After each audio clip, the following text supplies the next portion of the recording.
اهلا وسهلا بحضراتكم. النهارده هنتكلم عن موضوع مهم جدا وهو التكميم الدقيق. ناس كتير لما بتسمع كلمه تكميم دقيق او تكميم نانو او كده بتفتكر ان ده تصغير للعمليه. يعني ايه تصغير العمليه؟ كانك مش هتعمل التكميم بالحجم العادي بتاعه. فعليا الكلام ده مش صح. هو ما دام كلمه تكميم اتقالت يبقى انت هتقص 80% من المعده يتشال خالص وتبقى 20%. الجزء اللي اتشال بيطلع هرمون جوه.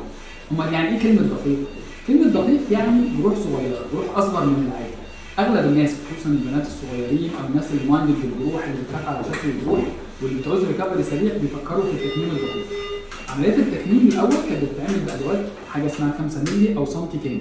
يعني مثلا دي الاله اللي بتعمل بيها ال 5 مللي، دي اله 5 مللي. لو شفنا بقى الاله اللي بتعمل بيها التكميم الدقيق هنلاقيها اله اصغر شويه، دي اله 2.5 مللي او 3 مللي. لو جينا نقارنهم ببعض نقربهم كده هنلاقي دي اصغر من دي كتير، دي اولموست نص الحجم بالظبط، وبالتالي الفتحه بتاعتها تبقى اصغر. يعني ده الحجم، ده البورت او الحاجه اللي بيدخل منها الاله، يعني دي الاله بتدخل من خلال البورت ده. ده بتاع الاله الدقيق هنلاقيه صغير خالص، القطر بتاعه ارفع من الاله دي. طيب الكاميرا بتاعتك بتشتغل ازاي؟ يعني هل هي نفس الكاميرا العاديه؟ لا، تبقى كاميرا اصغر. يعني بص كده برده الكاميرا دي اللي هي ال 10 مللي، دي اللي هي ال 5 مللي. دي في فرق طبعا.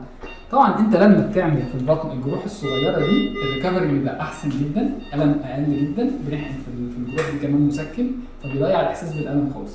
بنوصل لنتيجه في الاخر ان العيان عامل العمليه ان الجروح صغيره مش باينه خالص، حتى لما يكبر او كده ما تبانش خالص معاه، الم قليل جدا، ريكفري سريع جدا، يقدر يرجع الشغل او يرجع للكليه او المدرسه او كده حياته بسرعه جدا.